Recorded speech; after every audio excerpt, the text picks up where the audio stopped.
Alerta Vermelho. Capítulo 37. Sobre salsichas e leis. Nossos vídeos no YouTube pegaram esses funcionários russos de guarda baixa, mas o verdadeiro golpe de misericórdia, que tiraria o sossego das autoridades do país, seria a aprovação de sanções legais pelos Estados Unidos. No outono de 2010, quando fazíamos os primeiros contatos com Perepilichny, Kyle Parker concluiu a minuta da Lei Magnitsky. Em 29 de setembro, os senadores Ben Cardin, John McCain, Roger Wicker e Joe Lieberman a apresentaram no Senado. O texto do projeto de lei era simples e direto. Qualquer pessoa que participou da prisão, da tortura e da morte de Sergei Magnitsky ou dos crimes que ele denunciou, teria seu nome divulgado publicamente, seria proibida de entrar nos Estados Unidos e os bens que tivesse no país seriam congelados. Assim que souberam que o projeto de lei tinha sido apresentado, as autoridades russas ficaram furiosas e trataram de conceber uma forma de contra-atacar. A primeira oportunidade surgiu em 10 de novembro, menos de uma semana antes do primeiro aniversário da morte de Sergei. Era o Dia Nacional da Polícia na Rússia, data em que o Ministério do Interior condecora seus mais destacados agentes. Dos 35 condecorados em 2010, 5 tinham sido figuras centrais no caso Magnitsky. O prêmio de melhor investigador, por exemplo, foi para Pavel Karpov e Oleg Silchenko, que organizaram a tortura de Sergei na prisão. Houve também uma comenda especial de agradecimento a Irina Dudukina, a porta-voz do Ministério do Interior, que com lealdade pregara todas aquelas mentiras sobre a morte de Sergei. Para reafirmar sua posição, 5 dias depois o Ministério do Interior realizou uma coletiva de imprensa para anunciar novos detalhes sobre o caso Magnitsky. Dudukina comandou a sessão. Seus cabelos tingidos estavam um pouco mais longos e mais desfiados que no ano anterior, mas sua aparência continuava rechonchuda e cansada, e seu maxilar inferior caído ainda lembrava o de um boneco de ventríloco. Ela abriu um cartaz improvisado, formado por 20 folhas de papel A4 coladas uma ao lado da outra, e o grudou numa lousa branca. Apesar de ser um amontoado confuso de números e palavras, a maior parte do conteúdo, pequena demais para ser legível, o cartaz improvisado provava, segundo ela, que Sergei havia cometido a fraude e recebido a restituição de impostos de 230 milhões de dólares. Quando os jornalistas começaram a fazer perguntas básicas sobre os dados do cartaz, ela não conseguiu apresentar respostas críveis e ficou claro para todos os presentes que aquilo não passava de uma farsa. Embora fossem agressivas e toscas, essas táticas confirmavam que nosso projeto de lei tocara num ponto sensível. Não fui o único a perceber isso. Muitas outras vítimas de violações de direitos humanos na Rússia viram a mesma coisa. Depois que o projeto de lei foi apresentado, elas foram para Washington ou escreveram para os congressistas responsáveis com a mesma mensagem básica. Vocês descobriram o calcanhar de Aquiles do regime de Putin. A seguir, um a um pediam: vocês podem incluir na lei Magnitsky as pessoas que mataram meu irmão? Podem incluir as pessoas que torturaram minha mãe? E as pessoas que sequestraram meu marido? E assim por diante. Os senadores logo perceberam que haviam topado com algo muito maior do que um caso horroroso isolado. Sem querer, tinham descoberto um novo método de lutar contra violações de direitos humanos em regimes autoritários no século XXI. Impor restrições de emissão de vistos de entrada e congelamento de bens. Depois de cerca de 10 visitas e cartas como essas, o senador Cardin e seus colegas propositores da Lei Magnitsky confabularam e decidiram acrescentar 65 palavras ao seu texto. O acréscimo determinava que, além das sanções aos torturadores de Sergei, a lei também imporia restrições a todo e qualquer perpetrador de violações flagrantes de direitos humanos na Rússia. Com essas 65 palavras adicionais, minha luta pessoal por justiça se tornou a luta de todos. O projeto de lei emendado foi apresentado em 19 de maio de 2011, menos de um mês após termos postado o vídeo sobre Olga Stepanova. Logo depois, começou a marcar presença no Congresso um pequeno exército de ativistas de origem russa para pressionar pela aprovação do projeto, defendendo junto a todos os senadores que os recebiam. Entre esses militantes estavam Garry Kasparov, o famoso campeão mundial de xadrez e defensor dos direitos humanos, Alexei Navalny, líder oposicionista da Rússia, e Evgenia Chirikova, uma conhecida ambientalista. Não tive que recrutar nenhuma dessas pessoas. Elas apareceram por conta própria. Essa iniciativa espontânea funcionou perfeitamente. O número de copatrocinadores do projeto de lei cresceu depressa, com 3 ou 4 novas adesões por mês. Era como vender água gelada no deserto. Não existia em Washington um lobby pró-tortura e assassinato para se opor ao projeto. Ninguém deixaria de votar num senador, fosse ele o democrata mais liberal ou o republicano mais conservador, por proibir assassinos e torturadores russos de entrar nos Estados Unidos. A energia em torno da Lei Magnitsky crescera tanto que havia a impressão de que nada poderia detê-la. Desde o dia em que Kyle Scott fechou as portas para mim no Departamento de Estado, eu sabia que o governo era totalmente contra, mas agora eles estavam em posição bastante desconfortável. Se abertamente se opusessem à aprovação do projeto de lei, dariam a impressão de estar do lado dos russos. No entanto, se o apoiassem publicamente, colocariam em risco a estratégia de Obama de redefinir em novos termos as relações com a Rússia. O governo precisava inventar outra solução. Em 20 de julho de 2011, o Departamento de Estado mostrou suas cartas ao enviar para o Senado um documento intitulado Comentários do Governo acerca do projeto de lei S-39, Sergei Magnitsky. Embora não devesse ser tornado público, o documento vazou em menos de um dia. Recebi uma cópia e a folheei com nervosismo. Era um exemplar perfeito da hipocrisia de Washington. O principal argumento do Departamento de Estado era que as sanções propostas na Lei Magnitsky já existiam como prerrogativa do Poder Executivo, de forma que não era necessário aprovar uma nova lei sobre o tema. Bancando os espertalhões, ofereceram um prêmio de consolação aos senadores, dizendo que a segunda razão mais importante para o Senado não aprovar o projeto de lei era o fato de as pessoas que mataram Sergei já estarem proibidas de entrar nos Estados Unidos. Portanto, a lei era desnecessária. Como eu não conseguia definir se esse desdobramento era bom ou não, liguei para Kyle Parker a fim de saber sua opinião. Nós também não estamos entendendo, Bill.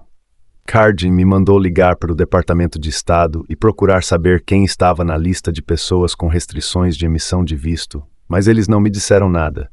Eles pelo menos informaram quantas pessoas estão na lista. Não, nem isso me disseram. E os congelamentos de bens? A posição deles sobre esse ponto também ficou bem clara. Eles não apoiam congelamentos de bens. E qual foi a reação de Cardin? Foi direta: não vamos concordar e ele vai continuar trabalhando pela aprovação do projeto de lei. Em 8 de agosto de 2011, Cardin rechaçou publicamente a posição do governo e ratificou seu compromisso de aprovar a Lei Magnitsky em um contundente artigo no The Washington Post intitulado Responsabilização dos Assassinos de Sergei Magnitsky. Foi uma demonstração clara da determinação do senador, especialmente porque ele e Obama são do mesmo partido. Ele estava publicamente chamando o presidente para a briga. Quando o governo leu o artigo de Cardin, pareceu ficar ainda mais agitado. A Casa Branca tinha tanto medo de pisar no calo dos russos e, em consequência, ver desandar a tática de redefinição das relações, que procurou Cardin e os demais signatários do projeto de lei para sugerir que seu escopo fosse ampliado, que a lei fosse global em vez de restrita à Rússia. Os senadores adoraram a ideia. O que começara como um projeto em torno de Sergei se transformara em um marco histórico mundial pelos direitos humanos. A partir desse ponto, Cardin se dedicou a levar o projeto de lei a voto pelo plenário do Senado. Para isso, ainda era preciso vencer um último obstáculo: a Comissão de Relações Exteriores do Senado. Todo projeto precisa ser chancelado por uma comissão especial do Senado antes de ir a voto pelo plenário. Como a Lei Magnitsky envolvia sanções a emissões de vistos de entrada, tinha que passar pela Comissão de Relações Exteriores. Acreditava-se que se trataria de mera formalidade, pois o projeto era amplamente apoiado e não tinha oposição no Senado. Cardin solicitou ao presidente da comissão, o senador John Kerry, que incluísse o projeto na pauta da próxima reunião, agendada para 9 de setembro. Por alguma razão, Kerry negou o pedido. Cardin fez a mesma solicitação para a reunião de 12 de outubro, mas Kerry negou novamente. Não se sabia qual era o problema de Kerry, mas certamente havia algum. Em paralelo, recebemos novas informações macabras de Moscou. A mãe de Sergei, Natalia, enfim havia sido autorizada a ter acesso aos laudos da autópsia da morte de Sergei. Entre os documentos que lhe permitiram copiar, havia 6 fotos coloridas do corpo de Sergei logo após sua morte. Embora não fosse surpresa, as fotos exibiam ferimentos nas pernas e mãos, assim como cortes profundos nos pulsos, os mesmos machucados que Natalia vira quando foi ver o corpo do filho no necrotério. Ela também conseguiu fazer cópia de um documento assinado pelo diretor da prisão Matroskaya Tichina, autorizando o uso de cacetetes de borracha contra Sergei pelo batalhão de choque na noite de 16 de novembro. O que nós já sabíamos, que Sergei tinha sido morto violentamente pelo Estado, agora se tornava inegável e comprovado por documentos. Depois de ver as fotos e os documentos, Natalia protocolou nova petição a fim de que as autoridades russas abrissem um inquérito criminal. Como tudo que tínhamos tentado na Rússia, a petição também foi rejeitada. Quando falei com ela por telefone, o único consolo que pude oferecer foi lembrar que estávamos perto de fazer algum tipo de justiça nos Estados Unidos. Prometi que estava tentando tudo ao meu alcance e insisti que, embora proibir a entrada nos Estados Unidos e congelar bens fossem punições pequenas demais para a gravidade dos crimes cometidos por essas pessoas contra Sergei, aquilo era melhor que impunidade total, situação em que então nos encontrávamos. Em 29 de novembro de 2011, a Comissão de Relações Exteriores realizou nova sessão deliberativa. Quando a pauta foi publicada no site da comissão naquele mesmo dia, cliquei no link na esperança de encontrar o nome de Sergei. O primeiro item na pauta era uma resolução em favor da proteção da bacia do rio Mekong. Mais abaixo, o item seguinte da ordem do dia era uma resolução expressando o sentimento do Senado em relação à pacífica Revolução de Jasmin, na Tunísia. Fui descendo até o fundo da página. Nada de Magnitsky. Imediatamente liguei para Kyle. O que está acontecendo? O projeto de lei não está na pauta. Não sei. Nós também estamos tentando descobrir. Comecei a suspeitar que algum tipo condenável de toma lá da cá estava em curso nos bastidores. Carrie aparentemente estava obstruindo a discussão. Visto que o problema parecia ser o próprio Carrie, imaginei que se conseguisse uma reunião pessoal com ele, o poder da história de Sergei talvez o comovesse da mesma forma que comovera McCain e McGovern. Liguei para Juliana. Até aquele ponto ela tivera sucesso em todos os pedidos de reuniões com senadores, mas não deu certo com Carrie. O melhor que conseguiu foi uma audiência com seu conselheiro para assuntos russos, um funcionário do Senado chamado Jason Bruder. Voei para Washington e no dia seguinte à minha chegada, fui com Juliana para o Dirksen Senate Office Building, onde nos encontramos com Bruder em frente à sala da Comissão de Relações Exteriores. Bruder, pouco mais de 30 anos de idade, estatura mediana, cavanhaque cuidadosamente aparado, nos levou até um cavernoso auditório onde cadeiras e mesas estavam dispostas em formato de ferradura. Como não havia lugares para sentarmos confortavelmente, arrastamos cadeiras da área reservada à plateia e as posicionamos em um pequeno círculo. Depois de agradecer por me receber, comecei a contar a história de Sergei.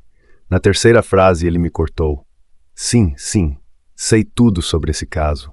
Sinto muito pelo que aconteceu. Ele e sua família merecem que a justiça seja feita. É por isso que estamos aqui. Escute, pensei bastante nesse assunto. O senador e eu gostaríamos muito de ajudar no caso Magnitsky. Que ótimo! O senador Carey vai apoiar o projeto de lei e trabalhar para que seja aprovado pela comissão. Bruder recostou-se na cadeira, que rangia. Bem, eu realmente não acho que a lei Magnitsky seja a abordagem certa para lidar com esses problemas, Sr. Browder. De novo a mesma história. Pensei, lembrando-me de Kyle Scott e de todos os carreiristas nervosinhos do governo dos Estados Unidos. O que quer dizer com não é a abordagem certa? Ele então repetiu palavra por palavra a mesma ladainha desgastada do Departamento de Estado. Tentei argumentar, mas ele não me deu ouvidos. No fim, Bruder disse, escute, Bill, esse caso é importante para nós. Eu gostaria que o senador Carey levasse o assunto diretamente para o embaixador russo na próxima vez que se encontrarem. Levar o assunto para o embaixador russo? Esse cara só podia estar de brincadeira comigo. O nome de Sergei fora estampado na primeira página de todos os jornais mais importantes do mundo. O presidente russo e seus ministros mais graduados tinham passado horas e horas tentando minimizar os estragos provocados pelo caso Magnitsky. E agora Bruder achava que uma conversinha privada com o embaixador ajudaria? Saí da reunião xingando e praguejando em silêncio. Soube-se depois que a oposição de Kerry à Lei Magnitsky nada tinha a ver com sua opinião sobre virtudes ou defeitos daquela abordagem em si. Corria em Washington o rumor de que ele estava obstruindo a votação da lei por uma única razão. Queria ser secretário de Estado depois que Hillary Clinton deixasse o cargo. Pelo que entendi, uma das condições para ele conseguir o posto era se certificar de que a Lei Magnitsky jamais chegasse um dia à mesa de discussões da Comissão de Relações Exteriores do Senado. Nada aconteceu com o projeto de lei nos meses seguintes, até que na primavera de 2012 ganhamos um presente inesperado. Depois de quase 20 anos de negociações, em agosto daquele ano, a Rússia seria admitida na Organização Mundial do Comércio, OMC. No momento em que a Rússia se tornasse membro da OMC, todos os outros países membros poderiam transacionar com a Rússia em condições iguais, sem tarifas ou outros custos. Todos os países, exceto os Estados Unidos, devido a um dispositivo legal conhecido como Emenda Jackson-Vanik. Essa emenda, promulgada 37 anos antes, em meados da década de 1970, impunha sanções comerciais à União Soviética como punição por não permitir que judeus soviéticos emigrassem. No começo, o regime soviético se manteve inflexível, mas depois de alguns anos, percebeu que o custo das sanções era alto demais e acabou permitindo que 1,5 milhão de judeus deixassem o país. 37 anos mais tarde, a União Soviética não existia mais e judeus russos podiam emigrar livremente, mas a emenda Jackson-Vanik permanecia vigente. Se assim continuasse, empresas americanas como Boeing, Caterpillar, Ford e exportadores de carne estariam efetivamente impedidas de aproveitar as mesmas vantagens comerciais que os demais países membros da OMC.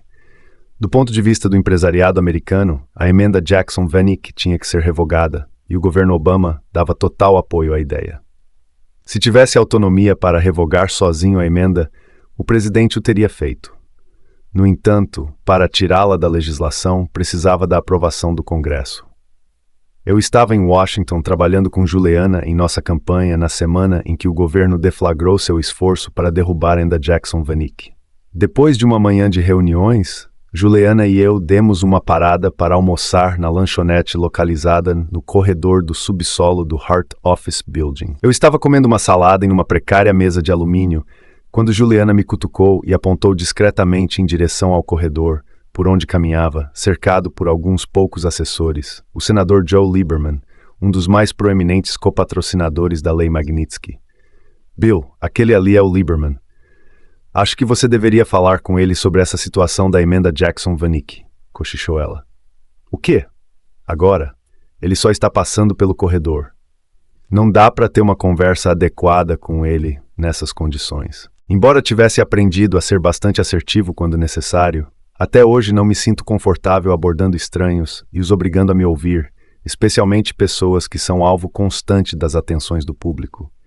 Juliana, no entanto, ignorou meu evidente desconforto, levantou-se e praticamente me arrancou da cadeira. Vamos lá, Bill. Vamos falar com ele. Andando lado a lado, atravessamos o corredor em direção ao senador Lieberman. Assim que chegamos perto dele o suficiente, Juliana estendeu a mão e disse: Desculpe por incomodá-lo, senador, mas eu gostaria de saber se poderia lhe apresentar Bill Browder, o homem que está por trás da Lei Magnitsky. Lieberman e seus assessores pararam. Senadores normalmente têm centenas de coisas na cabeça e às vezes levam alguns segundos para processar e associar pessoas a fatos. Quando a ficha caiu e as palavras Lei Magnitsky fizeram sentido, seu rosto se iluminou. Ah, Sr. Browder. Ele se virou para mim. É um prazer conhecê-lo. Obrigado pelo importante trabalho que vem realizando. Fiquei lisonjeado por ele ter alguma ideia de quem eu era. Eu não teria conseguido nada sem seu apoio, disse-lhe com sinceridade. Mas tem um problema. O senhor certamente sabe que o governo está trabalhando para derrubar a emenda Jackson-Vanik. Sim, temos ouvido essas notícias. Acho uma insensatez que, ao mesmo tempo que deseja revogar uma das mais importantes leis de defesa de direitos humanos da história, o governo continue obstruindo a aprovação da Lei Magnitsky. Ele parou alguns segundos e disse, aparentando sinceridade: Você está coberto de razão. Precisamos fazer alguma coisa. O que pode ser feito? Faremos o seguinte. Vamos avisar ao governo que obstruiremos a revogação da emenda Jackson-Vanik se não pararem de emperrar a votação da Lei Magnitsky. Tenho certeza de que John, Ben e Roger, referindo-se aos senadores McCain, Cardin e Wicker, apoiarão essa ideia. Isso teria um impacto incrível. Obrigado. Não, Bill. Eu que agradeço por tudo que você fez. Lieberman então se voltou para seus assessores, disse a um deles que o lembrasse a respeito dessa carta e foi embora, deixando-nos lá parados, cercados pelo alvoroço do corredor. Depois de alguns segundos, olhei para Juliana e perguntei: isso realmente acabou de acontecer? Com certeza. É assim que as coisas funcionam em Washington, Bill. Parabéns. Cumprindo a promessa, alguns dias depois, Lieberman e os demais copropositores originais da Lei Magnitsky enviaram uma carta para o senador por Montana Max Baucus, presidente da Comissão de Finanças do Senado. Assim como para a Lei Magnitsky ser votada em plenário, era necessária a aprovação prévia da Comissão de Relações Exteriores. A votação para revogar a emenda Jackson-Vanik precisava do sinal verde da Comissão de Finanças. A carta dizia: se a Lei Magnitsky não passar, nós nos oporemos fortemente à revogação da emenda Jackson-Vanik. Considerando a forma de funcionamento do Senado, a carta era equivalente a um veto. O senador Baucus tinha grande interesse em revogar a emenda Jackson-Vanik. Muitos dos seus eleitores em Montana eram criadores de gado e exportadores de carne. Eles queriam vender seus bifes e hambúrgueres para a Rússia, o sexto maior importador de carne dos Estados Unidos, sem medo de estar em desvantagem em relação à concorrência. Isso significava que a única forma de passar a revogação da emenda Jackson-Vanik era aprovar também a Lei Magnitsky. Assim, depois de muitas tratativas, o Senado decidiu juntar os dois projetos de lei em um só. Em primeiro lugar, a Comissão de Relações Exteriores daria sinal verde para o plenário votar a Lei Magnitsky, e em seguida a Comissão de Finanças faria o mesmo em relação à revogação da Jackson-Vanik. Só depois é que, finalmente, o projeto seria levado para votação pelo plenário. Quanto menos souber como são feitas as salsichas e as leis, melhor você vai dormir, reza o ditado. Nossa campanha em defesa dos direitos humanos teve que costurar parcerias esquisitas com pecuaristas de Montana, ativistas de direitos humanos russos e executivos de vendas da Boeing, mas trabalhando juntos, aparentemente teríamos força para vencer a resistência à aprovação da lei que ainda restava. Diante da perspectiva de não conseguir a revogação da Jackson-Vanik, Kerry tirou o pé do freio e convocou uma sessão da Comissão de Relações Exteriores do Senado em 26 de junho de 2012, com o propósito único de aprovar a Lei Magnitsky. Fui para Washington exclusivamente para estar lá. A sessão seria aberta ao público e deveria começar às 14h15. Cheguei ao Capitólio 45 minutos antes para conseguir um bom lugar, mas, ao me aproximar da barreira de segurança, havia, para minha surpresa, uma fila de mais de 300 pessoas esperando para entrar. Jornalistas, ativistas, estudantes voluntários, funcionários do Senado, funcionários da Embaixada Russa, havia gente de toda parte. Entrei na fila e alguns minutos depois ouvi alguém chamando meu nome. Reconheci um estudante de último ano da Columbia University que tinha sido voluntário na nossa campanha. Ele pedira a um amigo que guardasse seu lugar e veio até onde eu estava. Sr. Browder, por favor, venha para a frente da fila comigo. Ele então me puxou de lado e começamos a caminhar passando na frente de todo mundo, até que um guarda da segurança do Capitólio nos parou. Ei, camarada, o que você está fazendo? Fiquei com um pouco de vergonha e me mantive calado, mas o estudante disse com entusiasmo: Senhor, este é o responsável pela Lei Magnitsky. Ele precisa estar na frente da fila. Não estou nem aí para o que ele fez, retrucou o policial, olhando para mim. Volte para o fim da fila. Mas? Fim da fila! Tranquilizei o estudante, disse-lhe que não havia problema e caminhei de volta para o meu lugar original. Notei no meio da fila um conhecido da embaixada russa. Pelo sorrisinho no rosto, ele deve ter adorado me ver levando uma bronca em público. Quando finalmente cheguei ao corredor que dava para a entrada da sala da comissão, me deparei com um aglomerado de pessoas. O espaço tinha capacidade para apenas 60 pessoas, aproximadamente, e logo concluí que, se não entrasse no começo, acabaria não entrando nunca. A porta foi aberta pontualmente às 14h15 por uma mulher baixa e atarracada de cabelos castanhos e voz poderosa, que lhe conferia autoridade. Ela chamou primeiro os membros da imprensa. Um terço das pessoas aguardando avançou, e eu tentei entrar no bolo, mas essa mulher incrível, que levava seu serviço com extrema seriedade, me bloqueou quando chegou minha vez. Onde está sua credencial? Não tenho, mas tenho uma grande participação na Lei Magnitsky, e é importante que eu esteja presente. Ela balançou a cabeça como que dizendo, conta outra, meu querido, e apontou para a multidão atrás de mim. O que fazer? Pela segunda vez naquele dia, me afastei envergonhado, sentindo o peso de ser o que realmente era, um forasteiro.